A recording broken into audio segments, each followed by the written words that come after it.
Hello everyone. आज हम शुरू करने जा रहे हैं हमारा नया चैप्टर जिसका नाम है dual nature of radiation and matter. अब देखिए, ड्यूअल से मतलब है दो, और नेचर से मतलब होगा वेव नेचर या फिर पार्टिकल नेचर। तो रेडिएशन के पास दो नेचर होते हैं, wave as well as particle.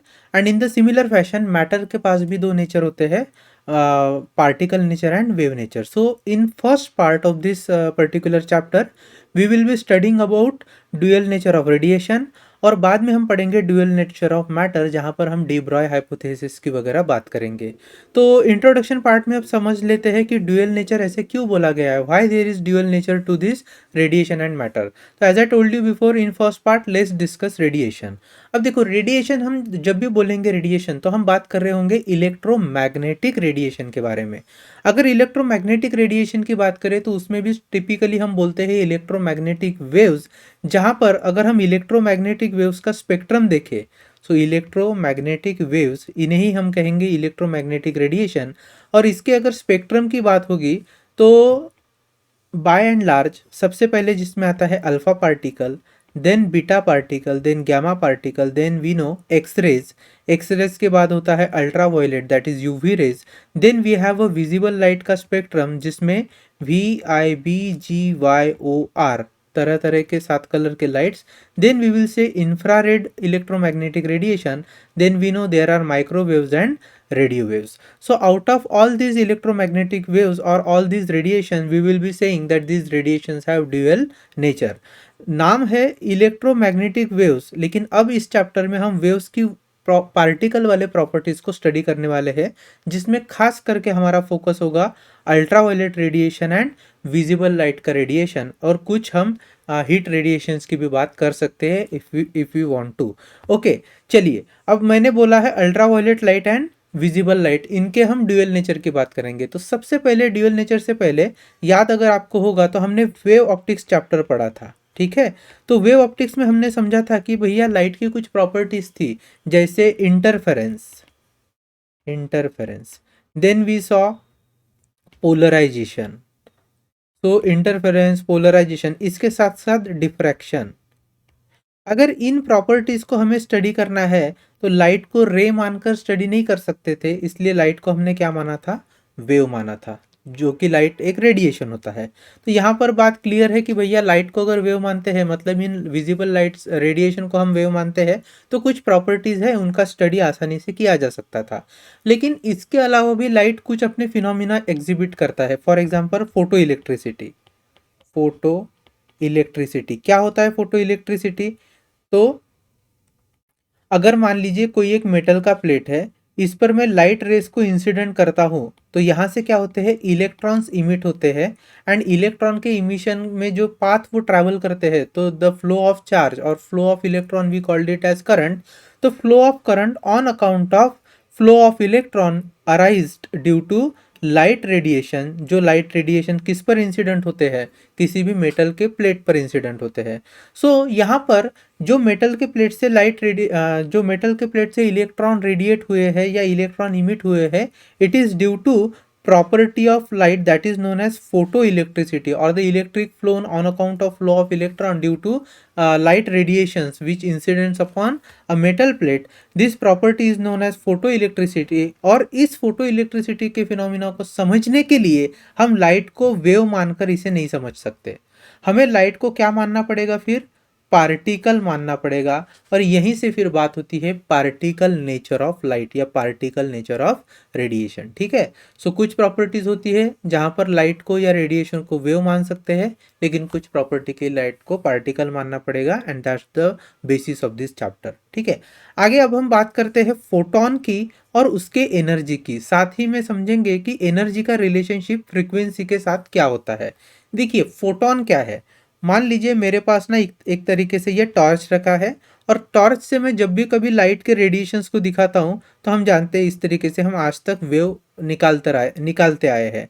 आज के बाद जब मैं लाइट को इस पर्टिकुलर चैप्टर में स्टडी करूँगा तो मैं लाइट को बोलूँगा कि light consist of tiny bundles of energy. They are small tiny bundles of energy, and this bundles of energy they are called as photons. तो फोटॉन क्या होते हैं? they are tiny light particles, they are tiny bundles of energy and those are known as photon. अब हर एक जो photon है ये अलग अलग कलर के लिए अलग अलग एनर्जी को होल्ड करके रखता है। मतलब अगर येलो कलर का लाइट है तो उसकी एनर्जी अलग होगी उस फोटोन की, या फिर अगर कोई ब्लू या ग्रीन कलर का लाइट है तो उनके लिए अलग होगी। तो सबसे पहली बात समझते हैं, अगर कोई मेरे पास फोटोन है तो फोटोन की एनर्जी कैसे बताई जाती है। तो फोटोन की एनर्जी को सबसे पहले हमें बताया था जिन फिजिसिस्ट ने, उनका नाम था मैक्स प्लैंक। क्या नाम था उनका? Max Planck's. तो मैक्स प्लैंक ने क्या किया, उन्होंने बताया कि हर फोटोन के पास जो एनर्जी होती है which I am writing E, this is equal to H into nu. अब न्यू क्या है? न्यू इज फ्रीक्वेंसी, और एच क्या है? एच को हम बोलते हैं प्लैंक्स कांस्टेंट। ठीक है। अच्छा, प्लैंक्स कांस्टेंट की वैल्यू कितनी होती है? तो वो होती है 6.626 इंटू 10⁻⁻34 जूल सेकंड। और ये जो फ्रीक्वेंसी होती है, फ्रीक्वेंसी हर्ट्स में होती है। तो किसी भी लाइट की जो भी वेवलेंथ होगी और जो फ्रीक्वेंसी होती है तो उसी फ्रीक्वेंसी की हम बात करेंगे। अच्छा, हर्ट्स क्या है? विच इज नथिंग बट 1/सेकंड। तो किसी भी लाइट उसके फ्रीक्वेंसी को अगर आप प्लैंक्स के कांस्टेंट से मल्टीप्लाई कर दो तो आपको मिल जाएगी कि उसके अंदर कितनी जूल एनर्जी है। यहाँ पर एच और न्यू से मिलकर जो एनर्जी निकलेगी वो निकलेगी इन टर्म्स ऑफ जूल्स। ठीक है। अब देखिए मैंने यहाँ पर लिखा है द रिलेशनशिप विथ फ्रीक्वेंसी। इसका मतलब है कि कौन सी लाइट वेव के पास कितनी एनर्जी होगी ये डिपेंड करता है उसकी फ्रीक्वेंसी पर। जस्ट थोड़ी देर पहले जब हमने इलेक्ट्रोमैग्नेटिक वेव्स के स्पेक्ट्रम की बात करी तो फॉर एग्जांपल ये वो स्पेक्ट्रम है जहाँ पर फिलहाल मैं अल्ट्रा वायलेट रेज और विजिबल लाइट की बात करूंगा। विजिबल लाइट में भी VIBGYOR, इसको देखें तो आर रेडिएशन जो है इसकी वेवलेंथ सबसे ज़्यादा होती है कंपेयर टू वायलेट लाइट, और वायलेट लाइट से भी कम वेवलेंथ होगी किसकी? अल्ट्रा वायलेट लाइट की। लेकिन अगर मैं फ्रीक्वेंसी की बात करूँ, न्यू की बात करूँ, तो न्यू की वैल्यू जो है वो वेवलेंथ के बढ़ने के साथ कम होती है, और वेवलेंथ की वैल्यू जो है वो जैसे जैसे हम एक्स रे से आगे, अल्फा रेस या एक्स रे से आगे रेडियो वेव्स तक जाएंगे तो वेवलेंथ की वैल्यू बढ़ती जाती है। ठीक है। तो फ्रीक्वेंसी कम होती जाती है, वेवलेंथ की वैल्यू बढ़ती जाती है अगर हम इस स्पेक्ट्रम को देखें तो इस हिसाब से हम बोल सकते हैं भैया कि यहाँ पर इस पर्टिकुलर स्पेक्ट्रम के लिए energy of ultraviolet light will be greater than energy of visible light. Energy of visible light. ऐसे क्यों? क्योंकि विजिबल लाइट की जो फ्रीक्वेंसी है, ठीक है, वो कम होगी। विजिबल लाइट की फ्रीक्वेंसी कम होगी as compare to ultraviolet light. Ultraviolet light. ठीक है, चलेगा। तो जिसकी फ्रीक्वेंसी ज़्यादा उसकी एनर्जी भी ज़्यादा, ये बेसिकली हमें कहना है यहाँ इस पर्टिकुलर पार्ट में। अब हम आगे बढ़ते हैं। यहाँ पर हम समझने वाले हैं इंटेंसिटी ऑफ फोटोन क्या होता है।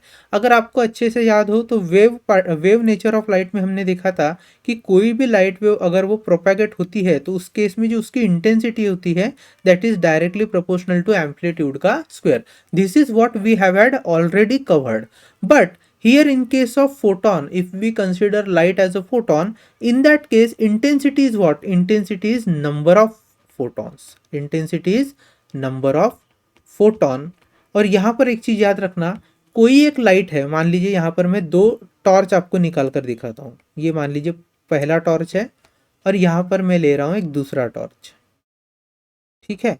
अब हो सकते हैं पहले टॉर्च से मैं यहाँ पर 4 फोटोन आपको निकाल कर दिखा रहा हूँ और दूसरे पर्टिकुलर लाइट से यहाँ पर टोटल मैंने 6 फोटोन निकाल कर दिखाया है। तो हम कहेंगे कि भैया जहाँ लाइट सोर्स से हमें ज़्यादा फोटोन मिल रहे हैं उनकी इंटेंसिटी भी ज़्यादा होगी। So the intensity of second source is greater, intensity of second source is greater than compare to intensity of first source. Intensity of first source. तो जहां पर कम फोटोन है उनकी इंटेंसिटी कम, जहां पर फोटॉन्स की संख्या ज़्यादा है उनकी इंटेंसिटी भी ज़्यादा। अब ऐसे हो सकता है कि भले ही इंटेंसिटी ज़्यादा हो या कम हो, भले इंटेंसिटी ज़्यादा हो या कम हो, लेकिन लाइट का जो फोटोन है उसकी एनर्जी उसके फ्रीक्वेंसी पर ही डिपेंड करेगी। मतलब अगर energy is given by H new, तो तो इंटेंसिटी कम होने के बावजूद भी आपकी जो एनर्जी है वो फोटोन के लिए फोटोन के लेवल पर ज़्यादा हो सकती है on account of its frequency if frequency is higher. और इंटेंसिटी ज़्यादा है, लेकिन अगर उसकी फ्रीक्वेंसी ज़्यादा है तो ही लाइट के फोटोन की एनर्जी ज़्यादा होगी, और अगर उसकी फ्रीक्वेंसी कम है तो ऑब्वियसली लाइट के फोटोन की एनर्जी भी कम होगी। जैसे पहले केस में मैं ले लेता हूँ, फर्स्ट केस में ग्रीन कलर का लाइट है, ठीक है, तो ग्रीन कलर है, और सेकंड कलर में सेकंड पार्ट में ले लेते हैं, मान लीजिए रेड कलर का लाइट है। अब रेड कलर की फ्रीक्वेंसी ऑब्वियसली कम होती है as compare to green colour का लाइट। तो हम ये कह सकते हैं if Vg is greater than V R, sorry nu G, frequency को हम कैसे बोलते हैं, nu G. So if nu G is greater than nu R, then energy for green light will be greater than energy for red light. ठीक है, ये याद रखिए, फ्रीक्वेंसी को हम न्यू बोलते हैं। तो जनरली वी जैसे दिखता है but it is nu. So ये सारी चीजें हैं with regard to intensity of photon. तो याद रखिए इंटेंसिटी ज़्यादा हो सकती है या इंटेंसिटी कम हो सकती है, बट अगर लाइट की जो फोटोन की जो फ्रीक्वेंसी है वो अगर ज़्यादा है, if the frequency is higher, उसकी एनर्जी ज़्यादा होगी। फ्रीक्वेंसी कम है तो इंटेंसिटी भले ही ज़्यादा हो लेकिन एनर्जी ज़्यादा हो ये ज़रूरी नहीं। ठीक है, ये सारी चीज़ें आपको समझनी है। अब हम समझते हैं इमिशंस के टाइप क्या होते हैं, कौन से इमिशंस की बात हो रही है। यहाँ पर बात हो रही है इलेक्ट्रॉन के इमिशंस की। किसके इमिशंस की, इलेक्ट्रॉन के इमिशंस की। अब इलेक्ट्रॉन कहाँ से हम इमिट करवाएंगे, तो इस पर्टिकुलर चैप्टर में हम बात करेंगे किसी मेटल प्लेट की। तो मान लीजिए ये मेटल का प्लेट है इसे, ठीक है, मैं यहाँ पर थोड़ा 3D डायग्राम समझा के दे रहा हूँ। तो मान लेते हैं ये कोई मेटल का प्लेट है, तो इस प्लेट के ऊपर ये जो हमारा सरफेस है, जिसको मैं थोड़ा पिंक कलर से हाईलाइट कर रहा हूँ, ये जो हमारा सरफेस है, इस सरफेस पर सबसे ज़्यादा क्या होंगे, फ्री इलेक्ट्रॉन्स अवेलेबल होंगे। अब फ्री इलेक्ट्रॉन्स क्या होते हैं, तो एक्चुअली कोई भी एटम है, मान लीजिए मैं यहाँ पर एक एटम ड्रॉ कर रहा हूँ, ठीक है, तो एटम का ये ऑर्बिट है, ऑर्बिट के अंदर होता है न्यूक्लियस। तो इस न्यूक्लियस के अंदर हो गए प्रोटॉन और न्यूट्रॉन, और आउटर मोस्ट ऑर्बिट में जो इलेक्ट्रॉन घूम रहे होते हैं उनमें भी जो वैलेंस इलेक्ट्रॉन है जो किसी के साथ पेयर्ड नहीं है, वैलेंस इलेक्ट्रॉन्स, ठीक है, तो ये वैलेंस इलेक्ट्रॉन्स ही कहलाए जाते हैं फ्री इलेक्ट्रॉन्स। चलेगा। अब एक बात याद रखना, ये जो इलेक्ट्रॉन्स होते हैं ये पर्टिकुलर किसी न्यूक्लियस के साथ, उस एटम के न्यूक्लियस के साथ बाउंड होते हैं with some energy. If this electrons are provided with some energy from outside, अगर इन इलेक्ट्रॉन को आउटसाइड से कोई एनर्जी दे दी जाए तो इलेक्ट्रॉन एक्साइट होकर बाहर की दिशा में उछलने लगते हैं, मतलब they try to jump into the outer orbit. और ऐसे ही आउटर ऑर्बिट में अगर वो जंप करने लगे तो यहाँ आउटर ऑर्बिट में वो जितने दूर जाकर जंप करेंगे उतनी उनकी टेंडेंसी होगी फ्री होते जाने की, ताकि वो अपने न्यूक्लियस के साथ बाइंडिंग जो है उनका पहले बना हुआ उसको ब्रेक कर पाए। तो यहाँ पर हम यही कहेंगे, हम कहेंगे जब इमिशंस टाइप की बात हो रही है तो हम इलेक्ट्रॉन के इमिशन की बात करेंगे, जहां पर मेटल के सरफेस पर हम कोई एक्सटर्नल एनर्जी सोर्स अप्लाई करेंगे, जिसके कारण इस मेटल के सरफेस पर या उसके नीचे जो भी इलेक्ट्रॉन्स है they will jump out of this metal surface. अब बात चली है इमिशंस की, तो there are number of type of emissions how you can emit electron. तो पहली अगर मैं बात करूं तो सबसे पहले मैं बात कर रहा हूं थर्मियोनिक इमिशन की। थर्मियोनिक इमिशन, अब थर्मियोनिक इमिशन क्या होता है, अगर मेरे पास इस तरीके का कोई मेटल प्लेट है,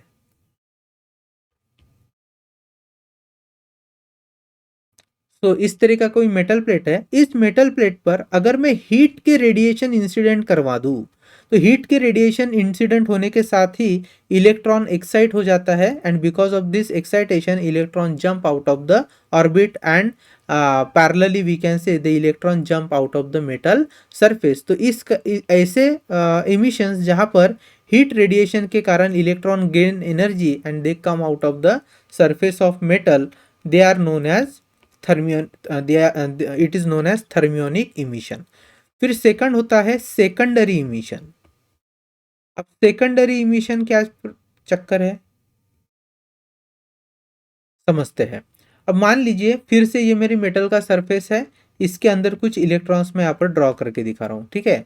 now what happens if suppose you are supplying some electrons and they are bombarding rapidly upon the particular metal surface. So what happens, the electrons which are getting bombarded, they are called as primary electron, they are called as primary electron.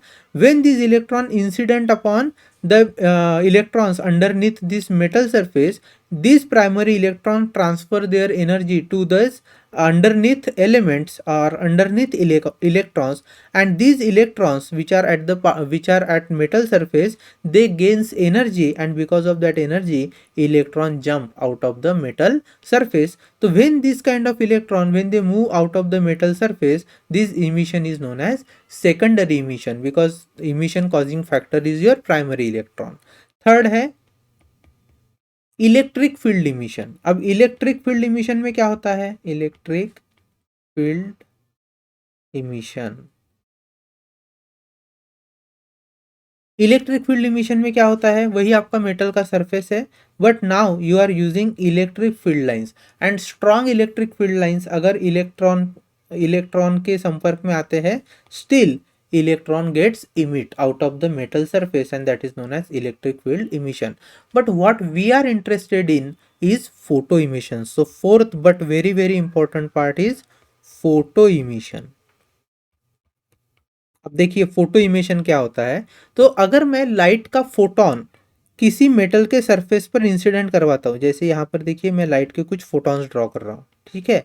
तो जब ये photons metal के surface पर incident होते हैं, what happens is photon transfer their energy from them to underneath electrons. अगर यहाँ पे ये इलेक्ट्रॉन्स है जो अपने अपने रिस्पेक्टिव ऑर्बिट में घूम रहे हैं, they gets excited due to this photons. तो जैसे ये फोटोन आएगा और इलेक्ट्रॉन पर इंसिडेंट होगा, electron will gain energy and due to that electron will jump out of the metal surface, and this kind of emission is known as photo emission. तो हम कह सकते हैं what is photo emission? Photo emission is the phenomena of emission of electron from metal surface when frequency of sufficient when radiation of sufficient frequency. Which radiation we are talking about? Light radiation. So I am saying that the phenomena of emission of electron on account of incidence of light radiation of sufficient frequency,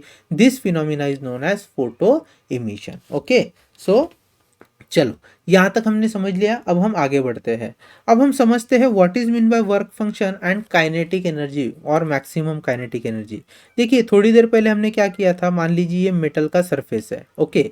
अब metal के surface के अंदर जो भी electrons होंगे, यहाँ पर मैं थोड़ी देर के लिए ऐसे 4 इलेक्ट्रॉन निकाल कर दिखा रहा हूँ।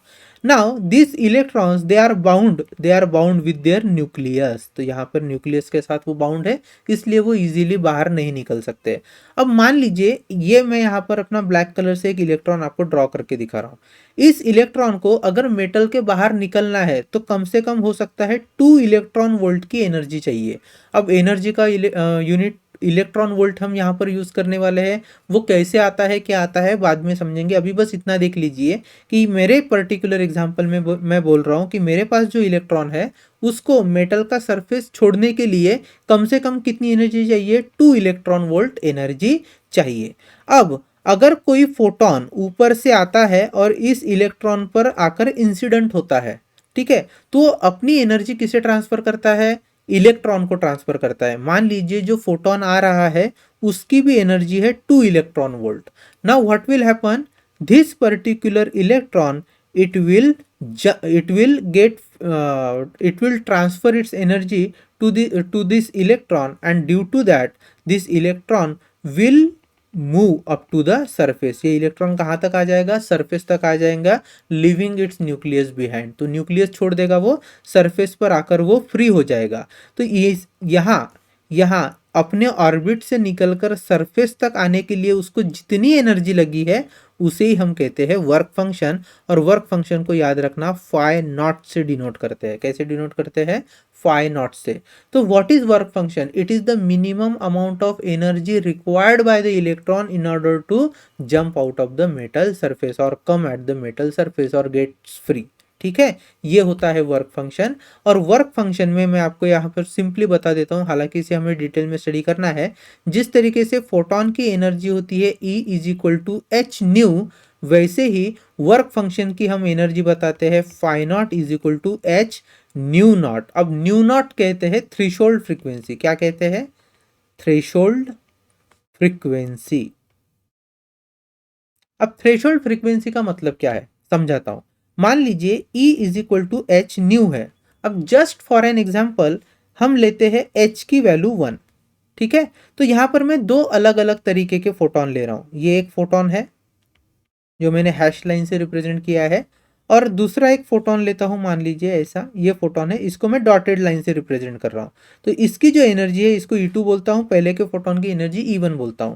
तो E2 का भी फॉर्मूला क्या होगा? H इंटू न्यू होगा। दो अलग अलग लाइट के फोटोन्स है। अब पहला जो फोटोन्स है इसमें न्यू की वैल्यू मान लेते हैं 2 है, मतलब फ्रीक्वेंसी कितना है? 2 है। तो ऑब्वियसली E1 की वैल्यू कितनी हो जाएगी? 2 जूल हो जाएगी। 2 जूल हो जाएगी। अभी फिलहाल के लिए मैं इसको कंसिडर कर रहा हूँ 2 इलेक्ट्रॉन वोल्ट, जस्ट समझाने के लिए। कितनी है E1 की वैल्यू? 2 electron volt. अब आते हैं E2 पर। E2 पर मान लीजिए H की वैल्यू तो 1 ही होगी क्योंकि H हमने कांस्टेंट लेके रखा है। लेकिन ये जो न्यू 2 है, इस न्यू या न्यू की जो वैल्यू है वो है मान लीजिए 0.8। कितनी वैल्यू है? 0.8, या फिर हम कंसिडर कर लेते हैं 1। कितनी कंसिडर कर रहे हैं? 1। अब देखिए 1 इंटू 1 हो जाएगा फाइनली 1। सो अभी मैं इसको लिख रहा हूँ 1 इलेक्ट्रॉन वोल्ट। सबसे पहले कितना लिखा था? E1 2 इलेक्ट्रॉन वोल्ट, और E2 कितना लिखा है? 1 इलेक्ट्रॉन वोल्ट। अब समझते हैं, मेरा अगर वर्क फंक्शन 2 इलेक्ट्रॉन वोल्ट है, मतलब electron will require minimum 2 electron volt energy, then only it will come out of the surface. Okay, लेकिन जहां E1 और E2 की बात होगी तो E1 E2 में H तो कांस्टेंट है, लेकिन एनर्जी, जो फोटोन की एनर्जी है वो किस पर डिपेंड है? वो फ्रीक्वेंसी पर डिपेंडेंट है। तो यहाँ पर जो E1 के अंदर जो मैंने फ्रीक्वेंसी यूज की है न्यू, उसकी वैल्यू मैंने रखी थी 2। Then 2 multiplied by 1 is equal to 2 electron volt, ऐसा हमने इमेजिन किया है। तो ये जो 2 इलेक्ट्रॉन वोल्ट है ये मिनिमम एनर्जी किसके कारण रीच हुई है? तो जिस फ्रीक्वेंसी के कारण रीच हुई है उसे हम कहते हैं थ्रेशोल्ड फ्रीक्वेंसी। इससे अगर कम रही फ्रीक्वेंसी तो electrons will not get sufficient energy and thus they can not be free from the metal surface. फिर आते हैं E2 पे। E2 पे न्यू की वैल्यू कितनी है? ओनली 1 है। तो न्यू क्या हो गया? Nu is less than threshold frequency, thus electron will not emit out. अब मान लो मैं थर्ड लेता हूं फोटोन जिसकी एनर्जी है E3 and that I am writing as H nu 3, और यहाँ पर न्यू की वैल्यू ले लेते हैं 4।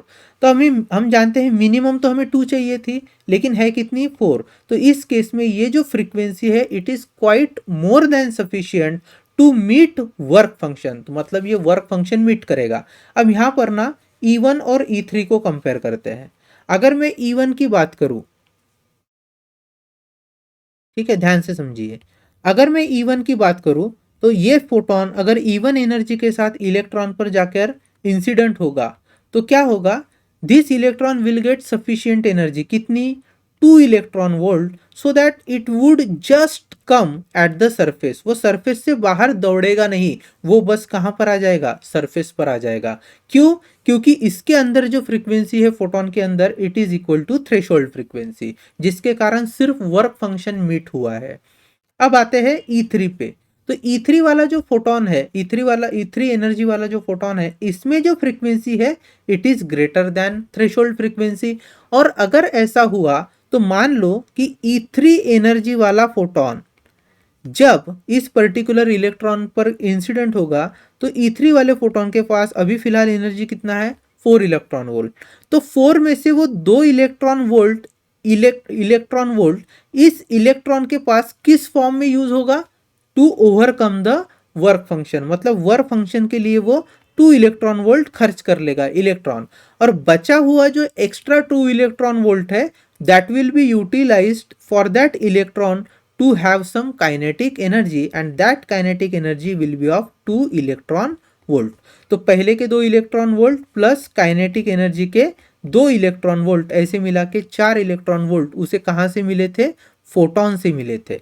अब एक चीज और अच्छे से याद रखना, फोटोन जो भी एनर्जी देता है, यहां पर मैं अलग से लिख रहा हूं, सो फोटोन जो भी एनर्जी देता है ऐसा नहीं है कि फोटोन के पास 10 इलेक्ट्रॉन वोल्ट है तो उसमें से वो 4 ही इलेक्ट्रॉन वोल्ट इलेक्ट्रॉन को देगा, ऐसे बिल्कुल नहीं होता है।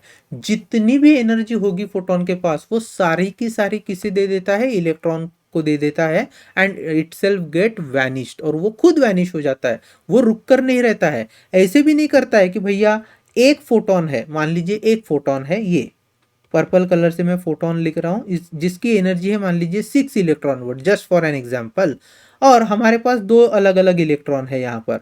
तो ऐसे भी नहीं होता कि ये इलेक्ट्रॉन 3 इलेक्ट्रॉन वोल्ट एक इलेक्ट्रॉन को देगा और बाकी के बचे 3 इलेक्ट्रॉन वोल्ट दूसरे इलेक्ट्रॉन को देगा, ऐसे नहीं है। तो ये हमारा बेसिक अजम्पशन रहेगा कि एक फोटोन सिर्फ एक इलेक्ट्रॉन को ही एनर्जी ट्रांसफर करता है। ऐसा नहीं होगा कि इलेक्ट्रॉन बचा रहे, फोटोन फिर बचा रहे या हाफ ऑफ एनर्जी किसी दूसरे को दे दे, ठीक है। One photon transfer its whole energy to one electron and all of the energy is transferred, nothing remains back and photon gets vanished। मतलब जब फोटोन इलेक्ट्रॉन को एनर्जी दे चुका होगा तो उसका अस्तित्व समाप्त हो जाता है, ठीक है। ये चीज आप याद रखना। अब बारी आती है मैक्सिमम काइनेटिक एनर्जी। तो जैसे मैंने थोड़ी देर पहले बोला था इस एग्जांपल में कि वर्क फंक्शन था 2 इलेक्ट्रॉन वोल्ट। आई होप कि आप इसे देख पा रहे हैं, मैं अच्छे से निकालता हूं, ठीक है।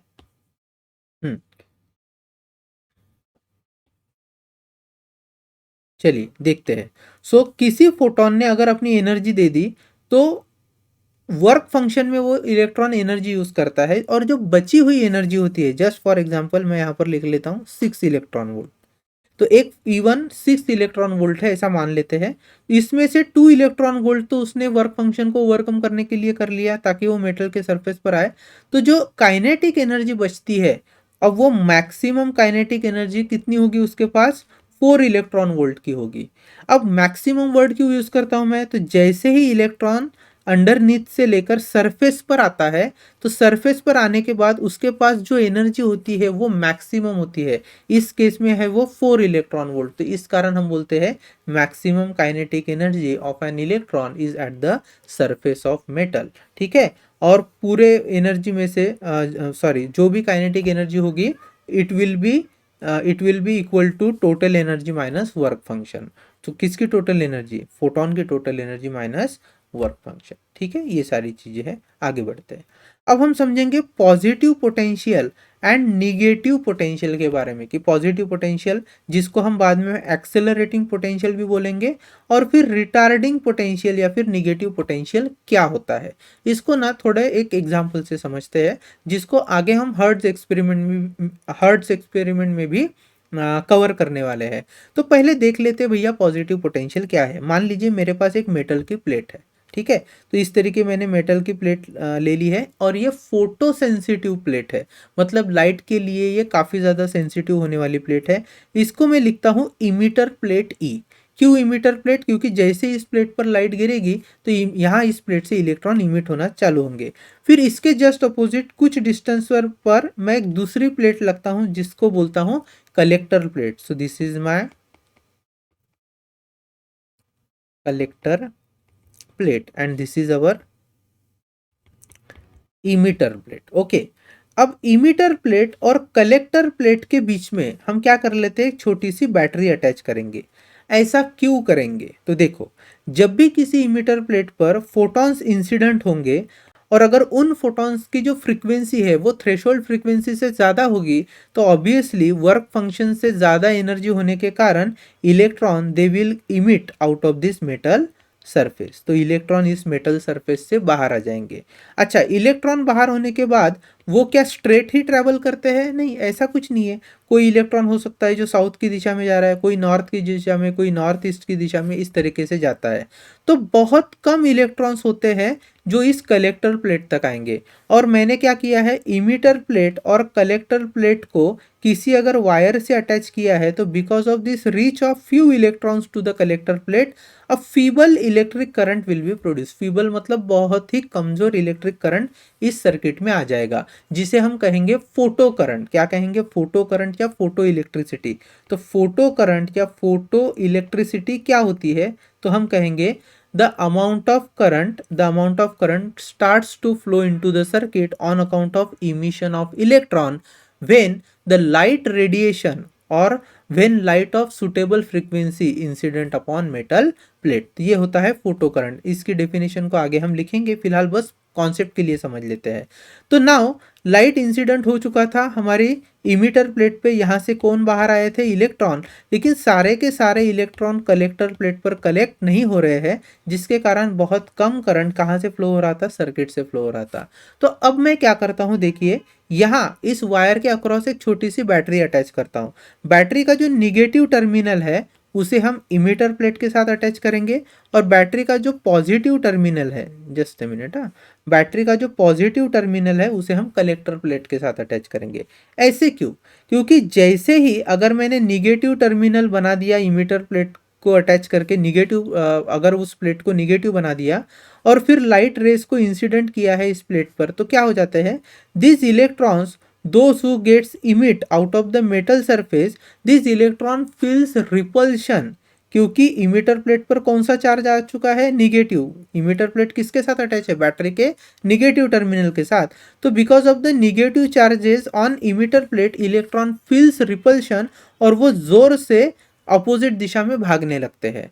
एट द सेम टाइम ये जो हमारी कलेक्टर प्लेट है, कलेक्टर प्लेट बैटरी के पॉजिटिव टर्मिनल के साथ अटैच है, और पॉजिटिव टर्मिनल के साथ अटैच होने के कारण कलेक्टर प्लेट पर पॉजिटिव चार्ज है, and this positive charge will attract electron. Electron को वो क्या करेगा, अपनी ओर अट्रैक्ट करेगा। जब वो अपनी ओर अट्रैक्ट करेगा तो ऑब्वियसली इलेक्ट्रॉन को स्पीडली कहाँ जाना पड़ेगा, टुवर्ड्स कलेक्टर प्लेट, एंड दस this kind of potential which is applied in the circuit across emitter and collector plate, this is called as positive potential. तो पॉजिटिव पोटेंशियल में आपको एक बात याद रखनी है, पॉजिटिव पोटेंशियल में इमीटर निगेटिव टर्मिनल से अटैच होता है और कलेक्टर प्लेट पॉजिटिव टर्मिनल के साथ अटैच होती है बैटरी की। And due to this positive and negative terminal का arrangement, electron feels accelerated towards the collector plate. ठीक है, याद रहेगा आपको, इसीलिए हम इसे एक्सेलरेटिंग पोटेंशियल भी बोलते हैं। अब समझते हैं कि भैया निगेटिव पोटेंशियल क्या होता है। तो यहाँ इस बैटरी के जो टर्मिनल्स हमने पॉजिटिव निगेटिव सिलेक्ट करके लगाए थे, जहाँ पर निगेटिव हुआ था इमीटर के साथ, पॉजिटिव हुआ था कैपेसिटर कलेक्टर प्लेट के साथ, अब इसके एग्जैक्टली अपोजिट कर देते हैं। Collector plate I will be making negative whereas emitter plate is positive. What will happen, emitter plate जैसे ही पॉजिटिव हो जाएगी, इलेक्ट्रॉन जो इमिट हो रहे थे because of the light radiation, this emitted electron will feel force of attraction towards emitter plate, and at the same time मान लीजिए कुछ इलेक्ट्रॉन जिनकी काइनेटिक एनर्जी ज़्यादा है वो दूर जा रहे हैं, टुवर्ड्स कलेक्टर प्लेट जा रहे हैं, तो उन पर क्या असर होगा। मान लीजिए ये जो इलेक्ट्रॉन मैंने निकाल कर दिखाया, इन पर क्या असर होगा। तो as negative terminal is attach with collector plate, तो collector plate will now have negative charge, and as the electron also have negative charge, it will felt repelled by the collector plate, और collector plate पर electron जाएंगे ही नहीं। तो इस कारण क्या हो जाएगा, जब कलेक्टर प्लेट पे इलेक्ट्रॉन नहीं जाएंगे तो करंट की वैल्यू भी सर्किट में क्या हो जाएगी, ऑब्वियसली इट इज जीरो हो जाएगी। तो अगर सर्किट में हमें इलेक्ट्रिक करंट को रोकना है which is on account of photo current, तो इस करंट को रोकने के लिए हम बैटरी के जो पोटेंशियल्स है उनको रिवर्स कर देते हैं। The collector plate is at negative potential and emitter plate is at positive potential, and this kind of arrangement is called as negative potential or retarding potential। यहाँ पर इलेक्ट्रॉन को रिटार्ड किया जाता है, उनकी स्पीड को कम कर दिया जाता है। Now the last part is stopping potential. अब स्टॉपिंग पोटेंशियल क्या होता है, तो थोड़ी देर पहले हमने देखी थी, एक थी हमारे पास इमीटर प्लेट, एक थी हमारे पास कलेक्टर प्लेट। अब कभी भी अगर हम निगेटिव पोटेंशियल अप्लाई करेंगे तो निगेटिव में क्या हो जाएगा, emitter plate positive, collector plate negative. तो इस तरीके से अगर मैं निगेटिव पोटेंशियल अप्लाई करता हूं तो देखिए होता क्या है। मान लीजिए फोटॉन्स जो है वो इमीटर प्लेट पर आ चुके हैं, और इमीटर प्लेट से अब इलेक्ट्रॉन्स इमिट हो चुके हैं। तो यहाँ पर सिर्फ मैं दो इलेक्ट्रॉन की हेल्प से आपको समझाने की कोशिश करता हूँ। तो मान लो ये मेरे इलेक्ट्रॉन है, ऊपर है E1 और दूसरा है इलेक्ट्रॉन E2। अब E1 के पास जो काइनेटिक एनर्जी है उसे हम कंसिडर कर लेते हैं 2 इलेक्ट्रॉन वोल्ट, ठीक है। और E2 के पास जो काइनेटिक एनर्जी है वो है मान लीजिए 4 इलेक्ट्रॉन वोल्ट। अब देखिए जैसे जैसे जैसे इस बैटरी के अक्रॉस जो पोटेंशियल है वो मैं इंक्रीज करते जाऊंगा। मान लीजिए ये वी है, कैपिटल वी। तो कैपिटल वी सबसे पहले मैं करता हूँ 0.5 वोल्ट। तो क्या होगा, ऑब्वियसली इस कलेक्टर प्लेट पर निगेटिव चार्ज डेवलप होना स्टार्ट होंगे और इमिटर प्लेट पर पॉजिटिव। अब यहाँ पर क्या होगा, जिस इलेक्ट्रॉन की एनर्जी कम है वो इलेक्ट्रॉन टूवर्ड्स इलेक्ट्रिक जो इमिटर प्लेट है वहाँ पे जल्दी से जल्दी स्टिक हो जाएगा, और जिस इलेक्ट्रॉन की काइनेटिक एनर्जी बहुत ज़्यादा है because of the emission, it will still move towards collector plate. ठीक है, अब कलेक्टर प्लेट की तरफ जा रहा है लेकिन कलेक्टर प्लेट पर क्या है, निगेटिव चार्जेस है। तो यहाँ कलेक्टर प्लेट से वो धीरे धीरे क्या होगा, रिपल्शन भी फील करेगा, बट उसकी काइनेटिक एनर्जी ज़्यादा होने के कारण still it would move towards collector plate. ये कुछ ऐसा है कि कोई हमें रोकने की कोशिश करे और फिर भी हमारा मोमेंटम ही इतना ज़्यादा है कि हम उसके ऊपर जाकर उससे भिड़ जाए। तो इस तरीके की यहाँ पर चीज़ हो रही है। चूंकि इलेक्ट्रॉन की काइनेटिक एनर्जी ज़्यादा है तो it will in spite of repulsion from collector plate it will move towards collector plate. Now अब मैं क्या करता हूँ, जैसे ही मैं 0.5 वोल्ट से हटाकर पोटेंशियल कर देता हूँ, मान लीजिए 2 वोल्ट, कितने कर दूंगा, 2 वोल्ट।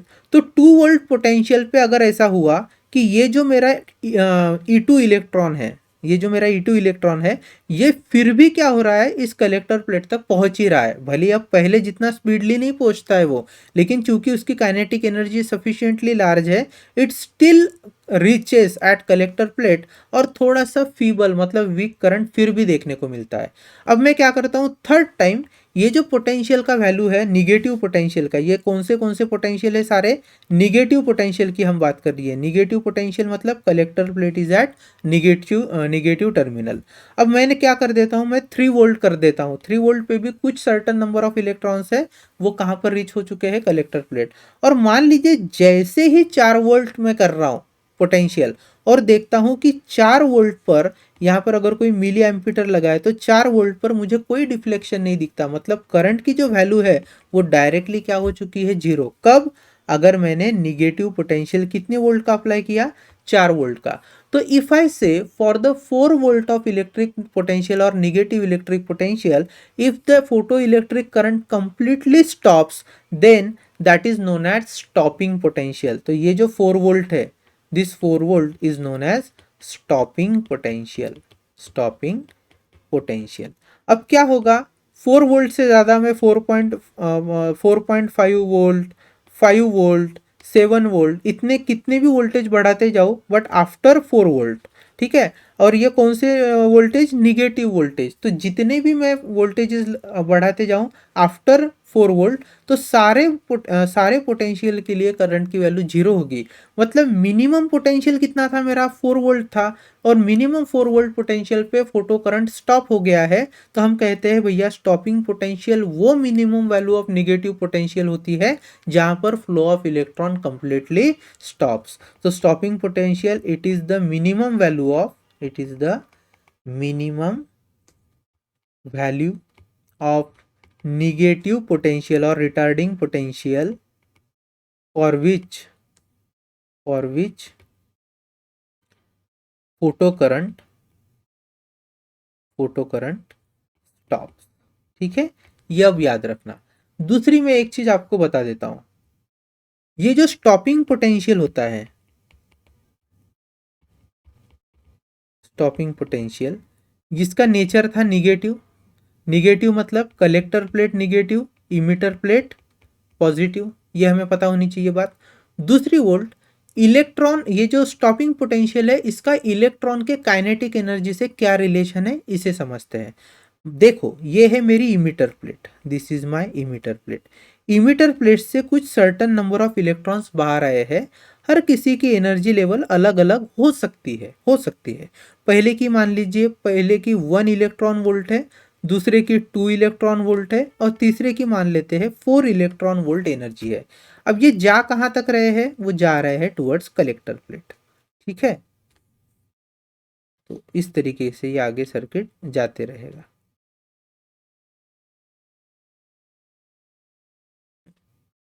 चलेगा। अब देखो what is mean by volt. Volt means work done per unit charge. ये डेफिनेशन हम सभी लोग जानते हैं। अगर वोल्ट वोल्ट या फिर पोटेंशियल डिफरेंस जिसको हम वोल्ट्स में मेजर करते हैं, मैं कहूँ 1 वोल्ट, तो 1 वोल्ट होता है 1 joule of work done upon 1 coulomb of charge. ये भी हमें पता है। अब मैं क्या कर लेता हूँ, दोनों साइड में मल्टीप्लाई कर लेता हूँ, मल्टीप्लाइड बाय ई से अगर मल्टीप्लाई करता हूँ तो मैं लिखता हूँ 1 EV, 1 EV is equal to 1 joule upon 1 coulomb, और न्यूमरेटर में मल्टीप्लाइड है ई। देखो अब ई क्या होता है, e is charge on electron. E क्या है, चार्ज ऑन इलेक्ट्रॉन। तो देखो मैं लिख रहा हूं 1 EV is equal to 1 joule upon 1 coulomb into 1.6 into 10⁻⁻19 coulomb. हम जानते हैं एक इलेक्ट्रॉन पर कितना चार्ज होता है, 1.6 इंटू 10⁻⁻19 कूलम। यहाँ पर ये कूलम और ये कूलम कैंसिल हो सकता है, बिल्कुल हो सकता है। तो हम बोल सकते हैं भैया कि 1 electron volt is equal to 1.6 into 10⁻⁻19 joule. अब ये एक रिलेशन मिला है सबसे पहले हमें कि 1 electron volt is 1.6 into 10⁻⁻19 joule. मतलब मैं ये कहना चाह रहा हूं कि इलेक्ट्रॉन वोल्ट एनर्जी का यूनिट है। किसका यूनिट है, एनर्जी का यूनिट है। अब समझते हैं कि 1 इलेक्ट्रॉन वोल्ट एनर्जी का फिजिकल मीनिंग क्या है या उसका फिजिकल सिग्निफिकेंस है क्या है। तो फिजिकल सिग्निफिकेंस 1 इलेक्ट्रॉन वोल्ट का ये है, ये हमें बताता है कि अगर किसी दो प्लेट के बीच में 1 वोल्ट का पोटेंशियल अप्लाई कर दिया जाए, ठीक है, अभी यहां पर मैं निगेटिव पोटेंशियल की बात कर रहा हूं। निगेटिव मतलब अपोज करने वाला है, तो कलेक्टर प्लेट निगेटिव है, इमिटर प्लेट पॉजिटिव है, और यहां से एक इलेक्ट्रॉन बाहर निकला है जो मूव हो रहा है। When I say that this electron has 1 electron volt of energy, it means the electron has that kinetic energy which is just sufficient to cross the barrier of 1 volt. तो 1 volt potential barrier cross करने के लिए electron को जो energy लगती है उसे हम कहते हैं 1 इलेक्ट्रॉन वोल्ट। आ गई बात समझ में। और जूल के टर्म्स में बात करें तो 1 electron volt is 1.6 into 10⁻⁻19 joule. ठीक है। अब मान लीजिए इस पर्टिकुलर सर्किट में जो हमने पहले ड्रॉ किया था, जहां पर 1 इलेक्ट्रॉन वोल्ट, 2 इलेक्ट्रॉन वोल्ट और 4 इलेक्ट्रॉन वोल्ट एनर्जी के अलग अलग इलेक्ट्रॉन्स इमिट हो चुके हैं। यहाँ पर जब मैं निगेटिव पोटेंशियल अप्लाई करता हूँ, मतलब इमिटर प्लेट पॉजिटिव और कलेक्टर प्लेट निगेटिव, अगर मैं यहाँ पर 1 वोल्ट का पोटेंशियल यूज करूँ, बैटरी निगेटिव पोटेंशियल 1 वोल्ट का, तो इससे क्या होगा, जो इलेक्ट्रॉन 1 वोल्ट वाले हैं, 1 इलेक्ट्रॉन वोल्ट एनर्जी होल्ड करके रखे हैं, वे सारे के सारे कलेक्टर प्लेट तक नहीं पहुंचेंगे।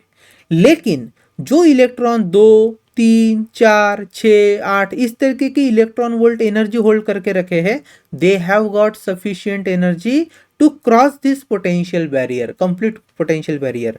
1 वोल्ट वाले केस में जो 1 इलेक्ट्रॉन वोल्ट वाले इलेक्ट्रॉन है ना, वो निकलेंगे तो सही इमिटर प्लेट से, लेकिन वो जस्ट कैपेसिटर प्लेट के पास आके ऐसे रुक जाएंगे। वो कैपेसिटर प्लेट को टच करके आगे नहीं जा सकते, उनमें इतनी एनर्जी नहीं है। उनमें बस कितनी एनर्जी थी कि भैया 1 वोल्ट पोटेंशियल के बैरियर को क्रॉस कर ले, आगे बढ़ेंगे क्या, नहीं, वो यहां तक कलेक्टर प्लेट तक आते आते रुक जाएंगे।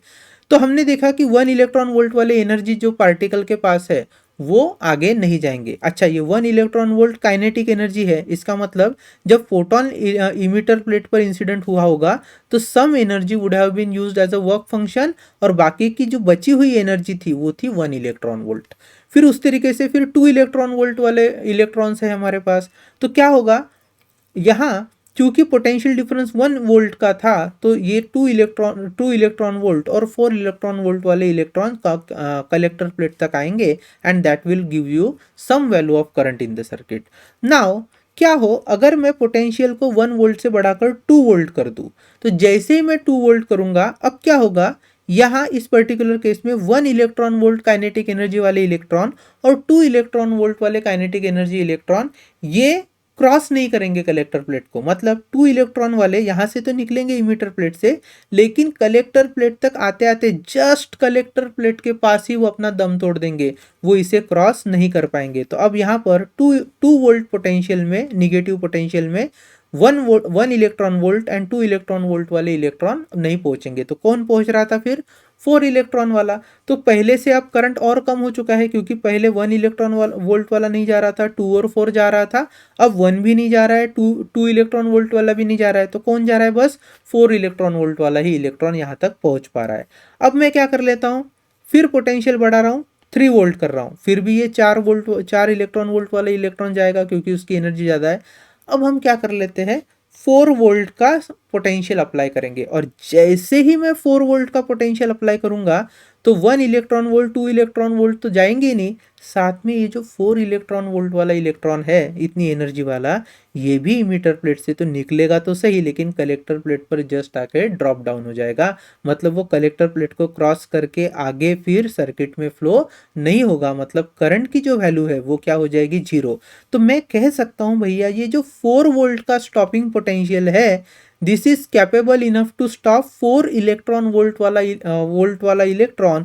तो I can write that energy of this electron it is given as 4 eV naught. V naught क्या दर्शाता है? Stopping potential. तो 4 volt is my stopping potential and the maximum kinetic energy of electron that was stopped by this particular electron, it was given, that energy was given as 4 electron volt and V not is for stopping potential. तो यहाँ पे 2-3 चीजें हमने समझी। सबसे पहले एक voltage क्या होता है? वोल्टेज होता है work done per unit charge, उस हिसाब से 1 वोल्ट हुआ 1 joule upon 1 charge, 1 joule upon 1 coulomb charge, हमने मल्टीप्लाइड बाय ई किया है on both side. So 1 EV, that 1 electron volt is equal to 1.6 into 10 to power minus 19 joule. यहाँ पर हमने बोला है कि electron volt is the unit of energy, और फिजिकल सिग्निफिकेंस देखे 1 इलेक्ट्रॉन वोल्ट का, तो it is the energy of electron by virtue of which electron just managed to cover a path barrier of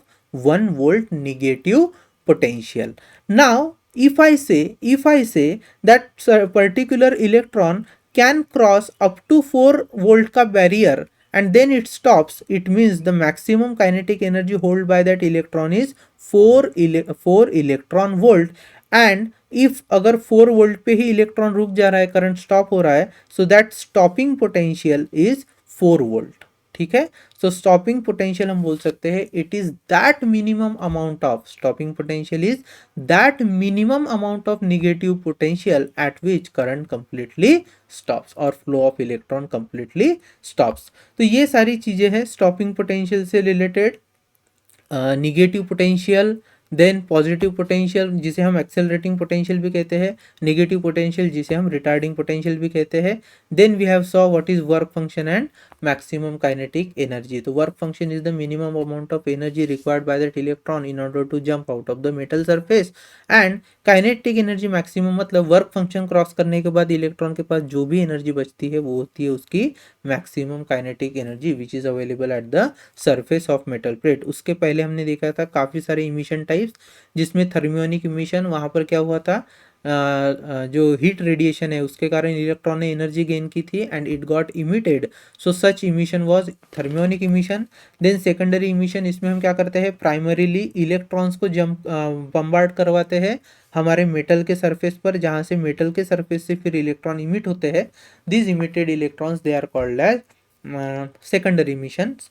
then electric field emission, जहाँ पर हम strong electric field apply करते हैं across metal surface, and then also emission takes place, and last but not least मतलब the most important part was photo emission, wherein we saw that photons जो light radiation है sufficiently large, या फिर उसकी जो frequency है photons की, if it is greater than threshold frequency, such photons when they incident upon metal surface, in that case metal के surface से क्या होते हैं, इलेक्ट्रॉन्स बाहर निकलते हैं, and such emission is called as photo emission. अच्छा, वर्क फंक्शन में हमने थोड़ा सा देखा था, अभी चांस मिला है तो देख लेते हैं। ये जो वर्क फंक्शन होता है, वर्क फंक्शन बेसिकली क्या है, इलेक्ट्रॉन को बाहर आने के लिए जो एनर्जी चाहिए होती है फाई नॉट, इसे ही हम बोलते हैं work function which is equal to H nu naught. अब याद रखना, मेटल टू मेटल मतलब अलग अलग मेटल के लिए अलग अलग वर्क फंक्शन होते हैं। ऐसे नहीं कि यूनिवर्सली सारे जो मेटल्स है उनके लिए वर्क फंक्शन की वैल्यू एक ही होगी, बिल्कुल नहीं। अगर मैं पोटेशियम की बात करूं तो पोटेशियम के केस में क्या होता है, जो सरफेस है वहां पर अगर आप विजिबल लाइट को भी इंसिडेंट करो, जो नॉर्मल सनलाइट होती है उसको भी अगर आप इंसिडेंट करो तो पोटेशियम से क्या निकलने स्टार्ट हो जाते हैं, आपके इलेक्ट्रॉन्स निकलने स्टार्ट होते हैं। क्यों? क्योंकि विजिबल लाइट की भले ही फ्रीक्वेंसी कम है, एनर्जी कम है, लेकिन पोटेशियम के लिए जो वर्क फंक्शन होता है वो भी बहुत कम होता है। तो इतना कम work function visible light meet कर लेता है। लेकिन अगर आप कोई गोल्ड ले लो या कॉपर ले लो तो उस तरीके के जो मेटल्स होते हैं they have high value of work function.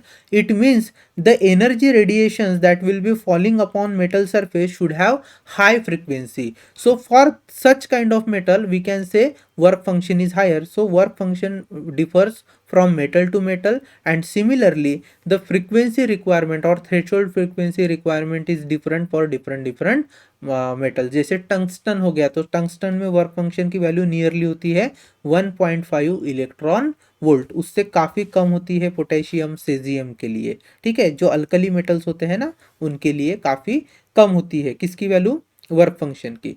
दूसरा, वर्क फंक्शन डिपेंड करता है इलेक्ट्रोनिगेटिविटी पे। इलेक्ट्रोनिगेटिविटी, अब ये इलेक्ट्रोनिगेटिविटी मतलब क्या है? इलेक्ट्रोनिगेटिविटी का मतलब होता है affinity of that atom to hold electron with it. अगर इलेक्ट्रोनिगेटिविटी कम है मेटल की तो इसका मतलब है लेस एनर्जी वाले फोटोन के इंसिडेंस होने पर भी इलेक्ट्रॉन जंप करेंगे because of low low electronegativity, low electronegativity. तो जनरली हम मेटल के सरफेस से ही इलेक्ट्रॉन को क्यों इमिट करवाते हैं? Because they have got low electronegativity. Electron will not be tightly bound to the nucleus, they will be loosely bound. ठीक है, जनरली जो नॉन मेटल्स होते हैं ना उनके केस में इलेक्ट्रोनिगेटिविटी काफ़ी हाई होती है and thus electron can not be escape very easily as it is in case of metals. ठीक है, सो आई होप काफ़ी सारा इंट्रोडक्टरी पार्ट आज हमने देख लिया है। नाउ अब जो हमारा नेक्स्ट लेक्चर होगा वहाँ पर हम चैप्टर की स्टार्ट करेंगे राइट फ्रॉम हर्ट्स एक्सपेरिमेंट। ठीक है, सो चलिए, अगर आपको कुछ चीज़ें नहीं समझ में आ रही है तो आगे के लेक्चर में भी कवर हो जाएगी। मिलते हैं हमारे नेक्स्ट वीडियो में। चलो बाय।